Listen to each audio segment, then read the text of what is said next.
welcome to a webinar produced in partnership with Peripartum Cardiomyopathy Registry, PPCMR, and Let's Talk PPCM, highlighting a day in the life of a PPCM survivor. My name is Sarah Thordsen. I'm a cardiologist at the University of Wisconsin in Madison and a cardio-OB specialist, as well as one of the founders of PPCMR. And I'm very lucky to be joined today by four excellent participants. First off, Dr. Jennifer Lewey, my co-founder of PPCMR and a cardiologist at the University of Pennsylvania. And then our partner and board member, Brianna Henderson, a PPCM survivor and the CEO and president of Let's Talk PPCM. And finally, two wonderful survivors, Haley and Allie, who I'll let introduce themselves in more detail. So first off, one of the things we've heard most from survivors is that PPCM has a profound psychological impact on women who survive the condition. What emotional challenges did you face during and after your diagnosis, Haley? So during my initial diagnosis, I think the initial challenge that I faced the most emotionally was acknowledging the fact that I was a first-time mother and my first-time experience was a medical case. It took a big toll on me just being so tired, learning how to be the mother I needed to be for my son, and also how to prioritize my health as well as being a first-time mom. So it's just a lot of anxiety, a lot of what if, and how can I move forward and still be a good mom? Tell us a little bit more about the time surrounding your diagnosis. Were you diagnosed in pregnancy or after pregnancy? So I was diagnosed 2 days after I gave birth to my son.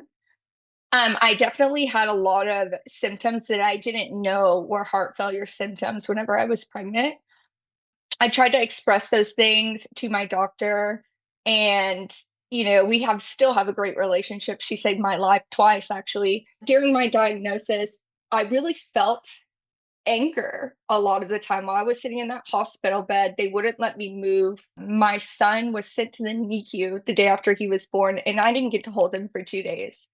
So there was a extreme amount of anger, of sadness, of what do I do? I'm not getting these first bonding moments with my son.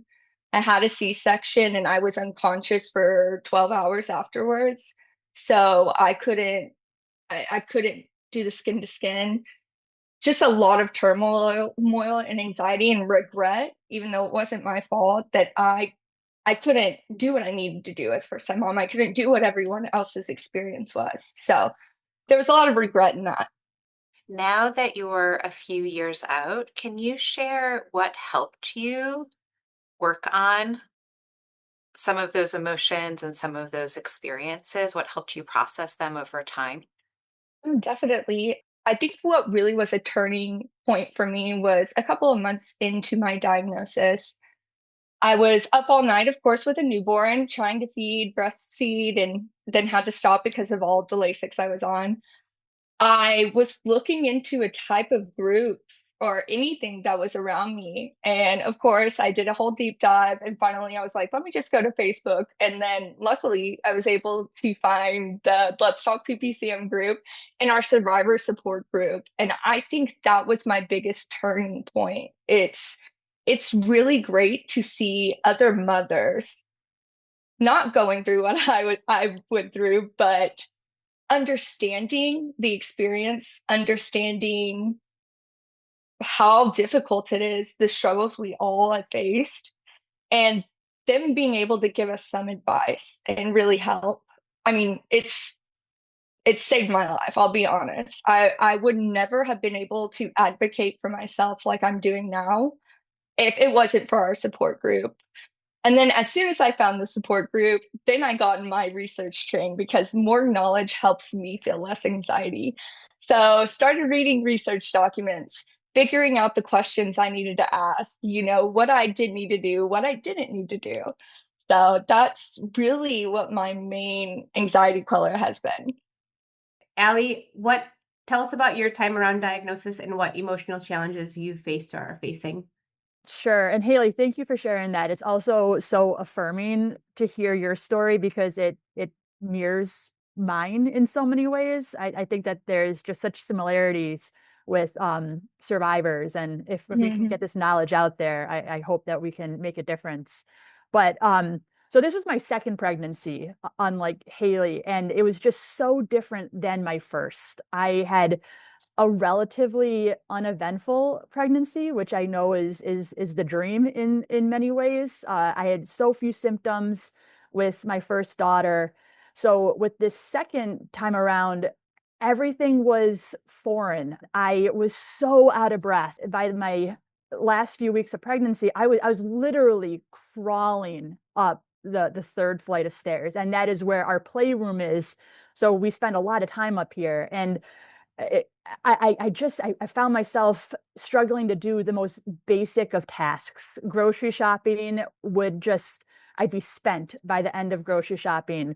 The day I was, in fact, admitted to the hospital, it took me 15 minutes to put on my clothes for the day. Everything was this onerous task. Everything was so hard.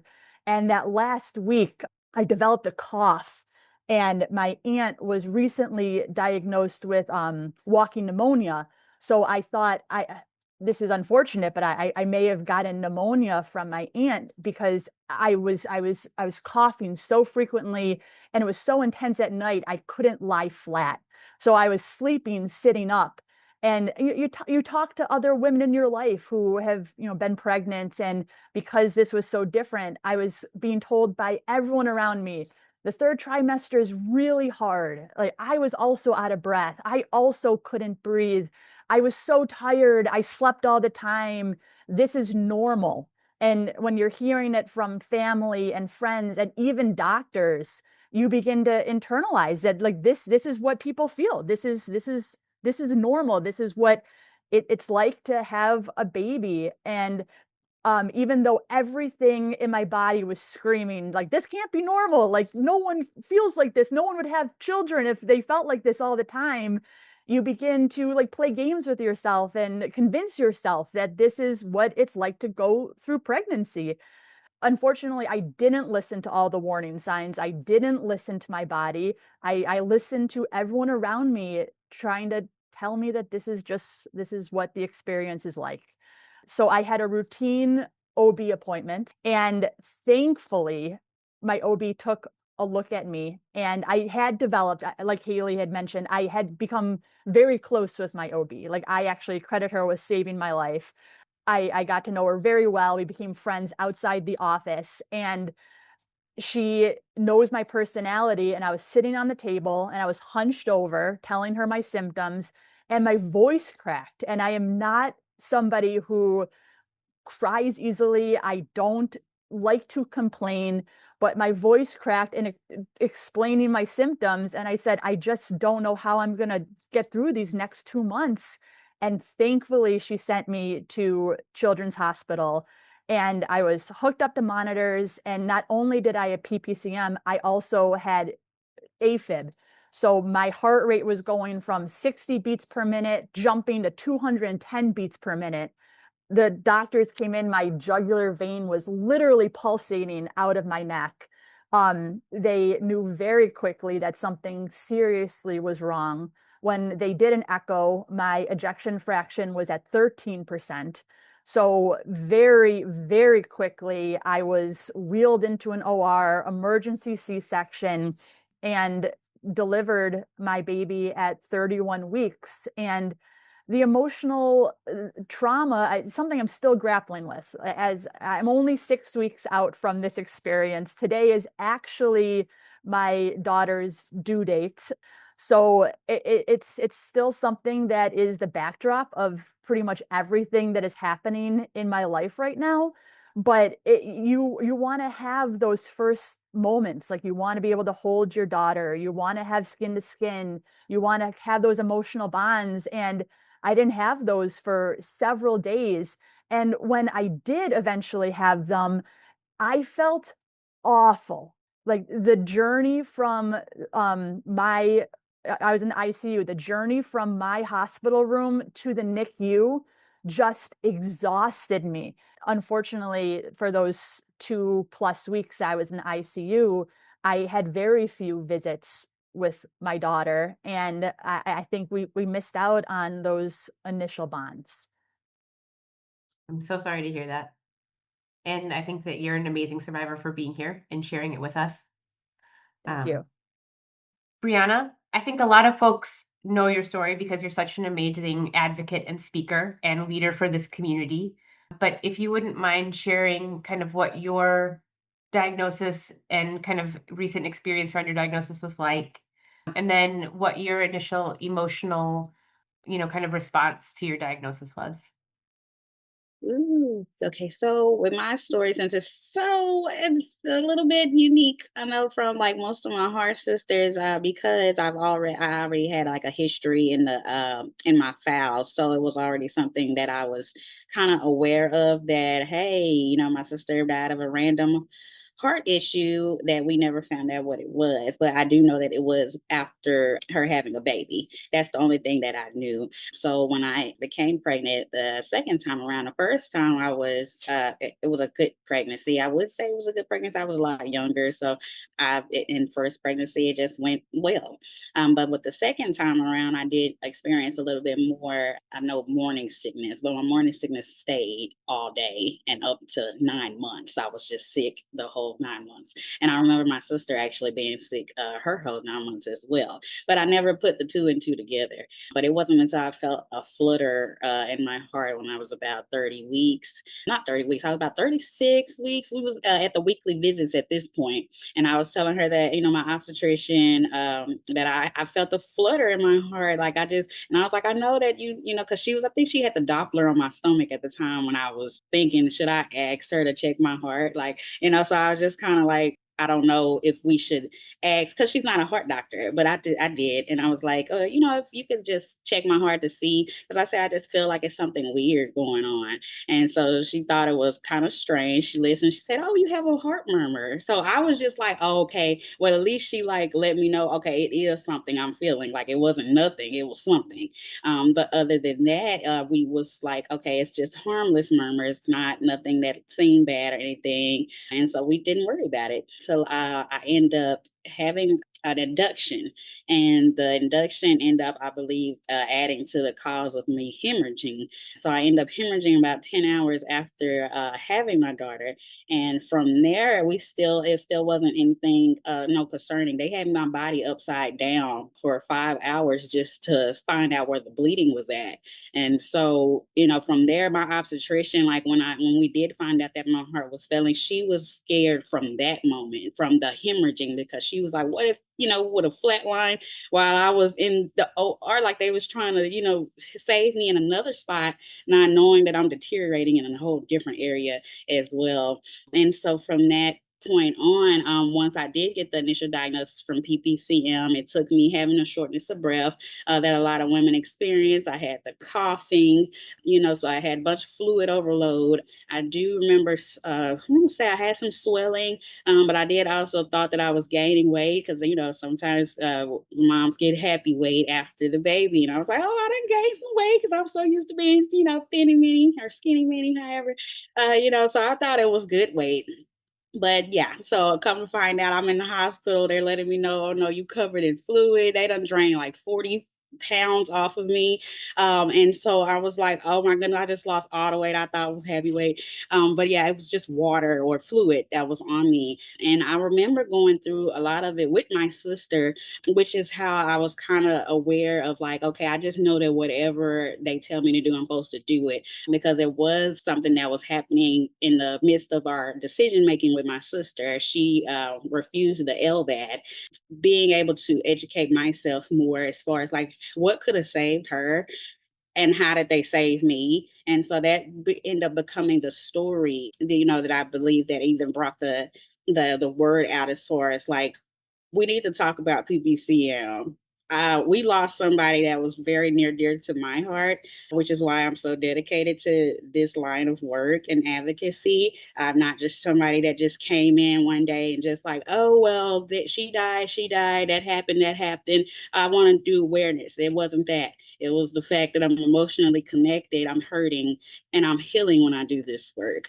And so I'm probably going to be hurting to the day I die, because I lost my mom and I lost my grandmother as well, who we now believe had PPCM as well. My grandmother, my mom died of breast cancer, but that was the only thing they told us to watch out for. They didn't say anything about the heart, but my grandmother did experience heart issues after her third pregnancy, and they told her not to have any more kids because her heart might couldn't take it. That sounded like PPCM to me, and it sounded like it ended up trickling through her granddaughters. And so now, me as the last one that's to live from all three of them, I have to do something. And so this is me doing something about it, being able to bring their story forefront and talking more about this and educating ourselves and how we could save more lives. And we have daughters of our own. We just want to make sure we're educated enough to be able to help them in the next generation as well. So have any of you found strategies, therapy, we talked about support groups, etc., but anything that's worked for you to help deal with the emotional toll of PPCM diagnosis? For me, it's having conversations like this. Like I recognize that I'm probably the freshest person who has experienced this. It's still very new, but it's not a diagnosis that is it doesn't just affect me. It affected my partner and my daughters and my family and my friends. I was never in it alone. So it's not a solitary diagnosis. It affected my entire community. And it is something that we are all still grappling with. So I think having like that perspective. So because it was something that affected my personal community, having conversations with them, talking through how it made me feel, how it made my partner feel. Even my 2-year-old daughter, it's now been 6 weeks, and she talks, but she doesn't talk that much. She says to me at least once a day, "I'm so glad mom is home." And like it is both wonderful to hear, but it also breaks my heart that I was away from her for 3 weeks. And that is something that she is still dealing with, like having me absent from this house. But I think being able to spread the knowledge and educate other women. I saw a post on a Buffalo Moms group on Facebook that I'm a part of. And someone mentioned that they were pregnant and they were feeling out of breath and were having heart palpitations, and they didn't know what to do about it. And I saw that post and I thought, I can't just be silent. Like this is something that I can share. So I did post something on Facebook, and it went fairly viral. Like it was shared hundreds and hundreds of times. And so many people reached out to me because I don't think we talk enough about maternal health. And sure, not everyone has PPCM, but there are so many women that went through something. And we need as a society to spread this information and to educate other women that it's not normal to feel X, Y, and Z. Like there needs to be more knowledge and more information when you go to your doctor's office, that you're not silenced. And I know it's only been a few weeks, but I do envision being a voice for this in the future, because I don't want other women to go through what I went through, and not just what I went through, what my daughter went through, what my partner went through, what my family went through, because it affected so many more people than just me. Being an advocate and making sure that someone else doesn't suffer the same way, right? Power through advocacy. Yes, I I love that. definitely agree with that. Definitely agree with that because it's a big emotional toll, and like Allie's right. It affects everyone, And I remember just a glimpse of my husband happened to bring our newborn baby up to the hospital, the cardiac floor, and I remember them having to get her out of there because they was like they got to bring in this big machine, and it caused magnetics, and so they couldn't be in the room, and I just remember that hard moment of having her laying, and they had to put this little thing over her, so none of the chemicals could get on her while they was trying to say, continue to work on me. It was, yeah, I mean, we didn't have a lot of support. We didn't have support. So I'm one of the ones who didn't have support as far as like the relatives. And from what I shared already, my relatives had already passed. So, that was a big part is, cardiac rehab. I wasn't able to really make it there because I couldn't drive. And then my husband, I would have to just send him to work because I didn't want him worried. And then we still need to have bills to be paid. So it was a lot of stuff that you still have to try to control and be in control while you're still suffering in the moment. And I think that is where we're trying to figure out what support is really needed for someone in a situation like us. I think it was about a year after my diagnosis is when I actually went and started searching things up, and I couldn't find enough information.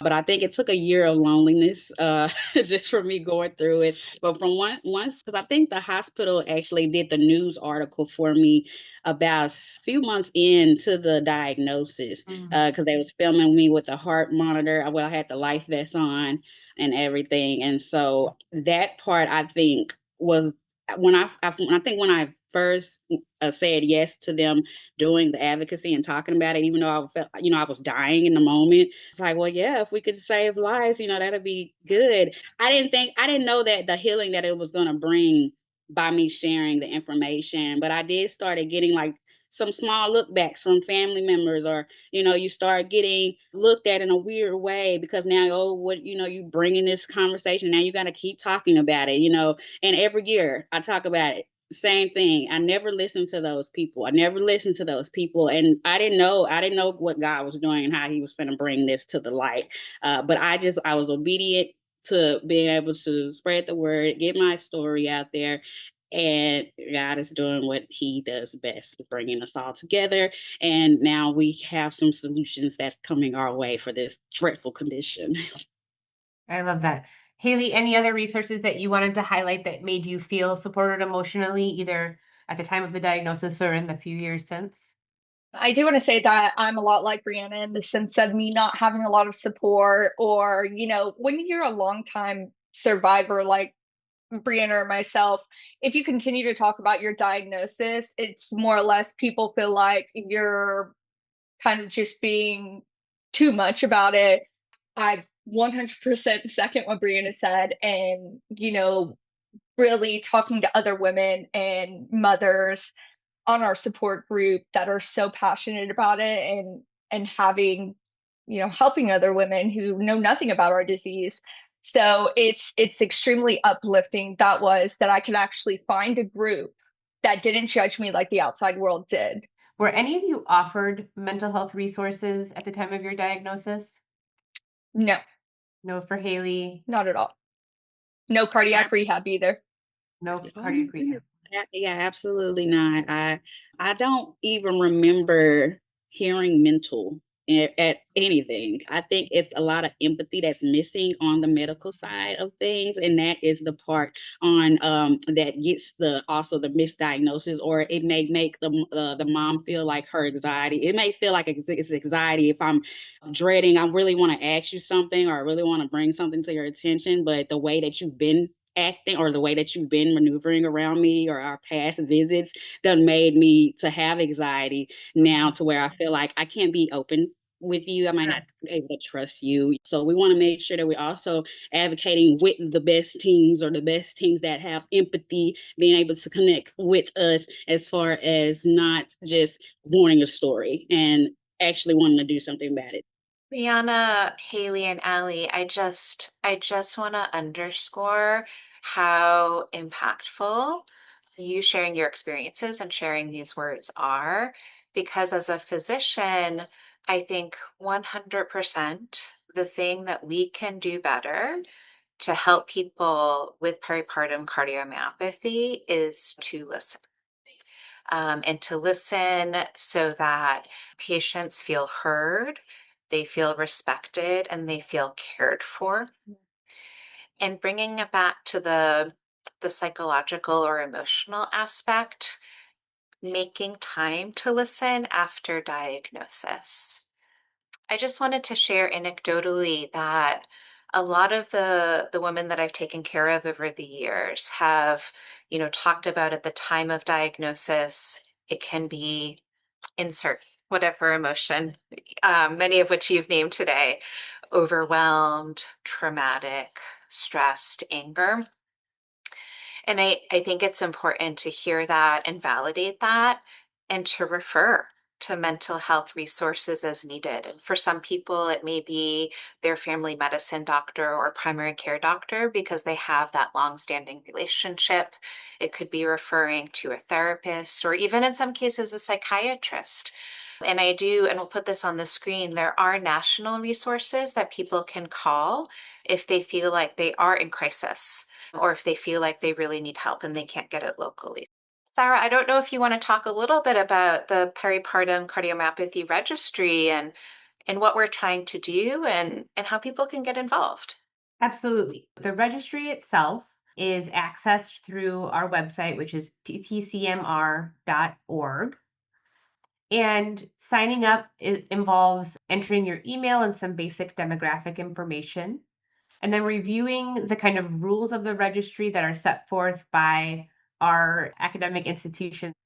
After you're signed up, then you'll be given a series of questionnaires that have to do with everything from your pregnancy, before your delivery, and then the time of your diagnosis and the time immediately after. And you can complete these surveys at your own pace. You don't need to complete them all at once.